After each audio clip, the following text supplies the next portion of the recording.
전월세 기간이 2년에서 4년으로 늘어난다.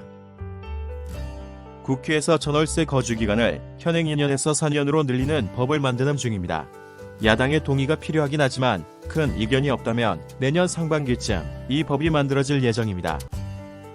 우리나라에 100가구가 산다면 그중 45가구는 세입자고 45가구는 남는 집을 전세나 월세로 놓은 집주인 가구입니다. 본인이 본인의 집에 거주하기 때문에 전세나 월세 계약서를 볼 일이 없는 가구는 10가구입니다. 전월세 제도의 변경은 우리나라의 90%에 해당하는 사람들에게 영향을 줍니다. 4년 전세 제도라고 쉽게 표현했지만 정확히 말하면 2년 동안 전세나 월세를 산 후에 같은 집에 2년 더 거주할 권리를 주는 겁니다. 이른바 계약갱신 청구권이라는 게 그겁니다.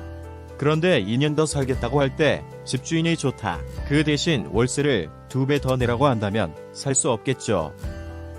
그래서 4년 전세를 보정하려면 중간에 전세나 월세를 몇 % 이상 올리지 말아야 한다는 법도 같이 만들어져야 합니다.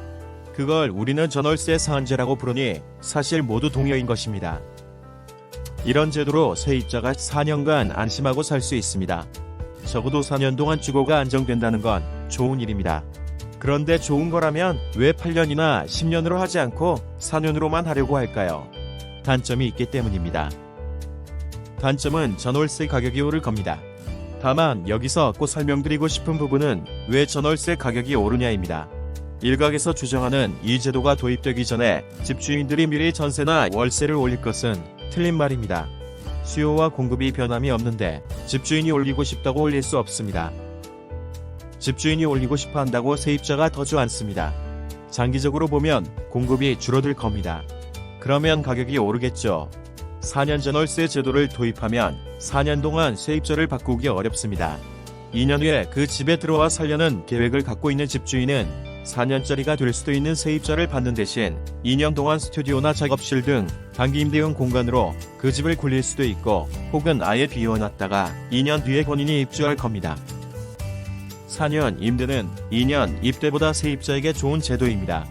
그래서 집을 구입해서 집주인이 되는 것보다 차라리 세입자로 남겠다는 선택을 하는 경우가 더 많아집니다. 이건 전세 수요를 늘리는 요인입니다. 역시 임대료가 올라가는 원인이 됩니다. 결국 이 제도 도입하면 전월세 가격이 오를 것으로 보는데요. 집주인이 전월세를 올리기 때문이 아니라 임대용으로 내놓는 집의 매물이 줄어들기 때문에 올라갈 겁니다. 4년 전세 제도는 세입자에게 조금이라도 유리한 환경을 만들어 주려는 시도입니다. 하지만 결국 전세값 상승을 불러올 가능성이 큽니다. 전세값을 잡으려면 다주택 보유를 장려해 전세 물량을 늘리면 되지만 이건 집값 상승을 불러올 겁니다. 집값도 잡으면서 전세 가격도 내리는 묘안은 쉽지 않습니다.